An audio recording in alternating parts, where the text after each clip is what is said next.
ગુજરાતની અંદર સ્થાનિક સ્વરાજ્યની ચૂંટણીનું મતદાન પૂર્ણ થઈ ચૂક્યું છે। સૌરાષ્ટ્ર અને મધ્ય ગુજરાતના આંકડાઓ તમે જોયા।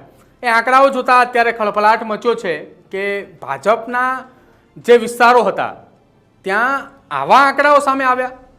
જો કે હવે ઉત્તર ગુજરાતના પણ મતદાનના આંકડાઓ સામે આવ્યા છે। ઉત્તર ગુજરાતની અંદર કોંગ્રેસ માટે એક ગઢ માનવામાં આવી રહ્યો છે। ગેનીબેન ઠાકોર ત્યાંથી લોકસભાના સાંસદ બન્યા, પરંતુ વાવની અંદર કોંગ્રેસની હાર થઈ। હવે જે ઉત્તર ગુજરાતની નગરપાલિકાઓ છે ત્યાંના જે આંકડાઓ સામે આવ્યા છે એ આંકડાઓ એટલા માટે તેનું વિશ્લેષણ કરવું જરૂરી છે કે ફરી એક વખત શું ઉત્તર ગુજરાતની અંદર કોંગ્રેસ એ પોતાનો ગઢ બનાવશે? કેમ કે વર્ષ 2017ની અંદર સૌરાષ્ટ્ર બાદ ઉત્તર ગુજરાતની અંદર કોંગ્રેસની સૌથી વધુ સીટો હતી। હવે ઉત્તર ગુજરાતની નગરપાલિકા ઉપર નજર કરવી છે કે જ્યાં 9 જેટલી નગરપાલિકાની અંદર ચૂંટણી હતી, જેમાં 9ની અંદર સૌથી પહેલી ચૂંટણી વાત કરવામાં આવે નગરપાલિકાની તો પ્રાંતિજ નગરપાલિકાની અંદર 21,274 જેટલા મતદારો છે, જ્યાં 13,736 જેટલા મતદારોએ મતદાન કર્યું। 64% જેટલું મતદાન એ પ્રાંતિજની અંદર થયું। તલોદની અંદર વાત કરવામાં આવે 15,025 મતદારો છે, જેની સામે 10,344 મતદારોએ પોતાના મતાધિકારનો ઉપયોગ કર્યો, એટલે કે 67% જેટલું મતદાન ત્યાં થયું। ખેડબ્રહ્માની વાત કરવામાં આવે 18,120 મતદારો અને ત્યાં 11,375 જેટલા મતદારોએ મતદાન કર્યું। 62% જેટલું મતદાન ત્યાં પણ થયું। હારીજની અંદર 17,103 મતદારો અને જ્યાં 12,508 જેટલા મતદારોએ મતદાન કર્યું, એટલે કે 73% જેટલું મતદાન એ હારીજની અંદર થયું। ચાણસ્મા નગરપાલિકાની અંદર 12,684 મતદારો, જેની સામે વાત કરવામાં આવે 8,188 મતદારોએ મતદાન કર્યું। 64% જેટલું મતદાન એ ચાણસ્માની અંદર થયું છે। રાધનપુર આમ તો કોંગ્રેસનો ગઢ માનવામાં આવતો હતો, ત્યાંથી અલ્પેશ ઠાકોરે જીતીને આવ્યા હતા કોંગ્રેસની અંદરથી, પરંતુ ત્યારબાદ પક્ષ પલટો કરીને તેઓ ભાજપની અંદર ગયા અને ત્યારબાદથી આ ગઢ જે છે તે ભાજપે પોતાનો ગઢ બનાવ્યો હતો રાધનપુરની અંદર। રાધનપુરમાં કુલ 37,453 જેટલા મતદારો છે અને સામે 21,037 મતદારોએ મતદાન કર્યું છે। 56% જેટલું મતદાન ત્યાં થયું। ખેરાલુ પણ કોંગ્રેસનો ગઢ માનવામાં આવી રહ્યો છે કે જ્યાં 19,121 જેટલા મતદારો છે તેની સામે 12,475 જેટલા મતદારોએ મતદાન કર્યું। 65% જેટલું મતદાન થયું છે। વડનગર ભારતીય જનતા પાર્ટીનો ગઢ 24,045 જેટલા મતદારો છે અને સામે પક્ષે 15,572 જેટલા મતદારોએ મતદાન કર્યું। 64% જેટલું મતદાન એ વડનગરની અંદર થયું। ત્યારબાદ માણસા ભારતીય જનતા પાર્ટીનો ગઢ 27,020 મતદારો અને તેની સામે 16,572 જેટલા મતદારોએ મતદાન કર્યું। ટોટલ જો વાત કરવામાં આવે તો 61% જેટલું મતદાન થયું। હવે આ ઉત્તર ગુજરાતની મેં આપની સાથે વાત કરી। ઉત્તર ગુજરાતની અંદર સૌથી વધુ મતદાન એ 73% જેટલું મતદાન જે છે તે નોંધાઈ ચૂક્યું છે હારીજની અંદર। ઉત્તર ગુજરાતની અંદર સૌથી વધુ મતદાન જે 73% એ હારીજની અંદર છે।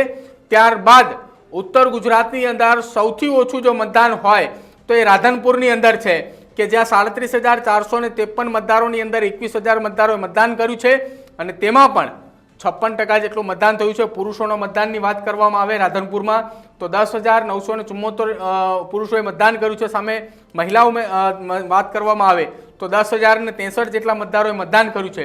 73% એ હારીજની અંદર હાઈએસ્ટ છે અને ત્યારબાદ રાધનપુરની અંદર 56% જેટલું મતદાન જે છે તે નોંધાયું છે। હવે ઉત્તર ગુજરાતની આ નગરપાલિકાની જે વાત કરી હતી, જેમાં 9 જેટલી નગરપાલિકાની અંદર ચૂંટણી હતી, જેમાં માત્ર 1 અથવા 2 નગરપાલિકા કે જ્યાં કોંગ્રેસનો ગઢ છે, બાકી તમામ જગ્યાઓ પર ભારતીય જનતા પાર્ટીનો ગઢ એ હતો। હવે વાત કરવી છે, આ ઉત્તર ગુજરાત હતું, હવે વાત કરવી છે દક્ષિણ ગુજરાતની કે જ્યાં માત્ર 5 જેટલી નગરપાલિકાની ચૂંટણી હતી। 5 નગરપાલિકાની ચૂંટણીમાં સૌથી પહેલા બિલીમોરાની અંદર 42,113 મતદારો, જેની સામે કુલ ટોટલ 23,174 મતદારો છે। 55% જેટલું મતદાન થયું છે, પરંતુ આપણે જણાવી દઈએ અહીંયા પુરુષ અને સ્ત્રી મતદાન જે છે તે સમરસ જોવા મળ્યું છે। માત્ર 100 જેટલા મતદારોનો ફેર છે, 100 મતદારો પુરુષોમાં વધારે છે, બાકી 11,553 મહિલાઓ છે અને સામે 11,621 એ પુરુષ મતદારો જેને મતદાન કર્યું છે। ત્યારબાદ સોનગઢ નગરપાલિકાની અંદર 23,285 મતદારો અને તેની સામે 13,632 જેટલા મતદારો મતદાન કર્યું છે। 58% જેટલું મતદાન થયું। વલસાડની વાત કરવામાં આવે 98,467 મતદારો છે, જેની સામે 22,434 પુરુષ મતદારો અને 21,018 મહિલા મતદારોએ મતદાન કર્યું. ટોટલ મતદાન 98,467 માંથી 43,452 મતદારોએ મતદાન કર્યું છે અને 48% જેટલું મતદાન થયું છે. ખૂબ સારું એવું મતદાન કહી શકાય મતદારોની સંખ્યાને પ્રમાણમાં. ત્યારબાદ પારડી નગરપાલિકાની અંદર 24,149 મતદારો છે, જેની સામે 7300 એટલે કે 7,338 પુરુષ મતદારો, 7,097 મહિલા મતદારોએ મતદાન કર્યું.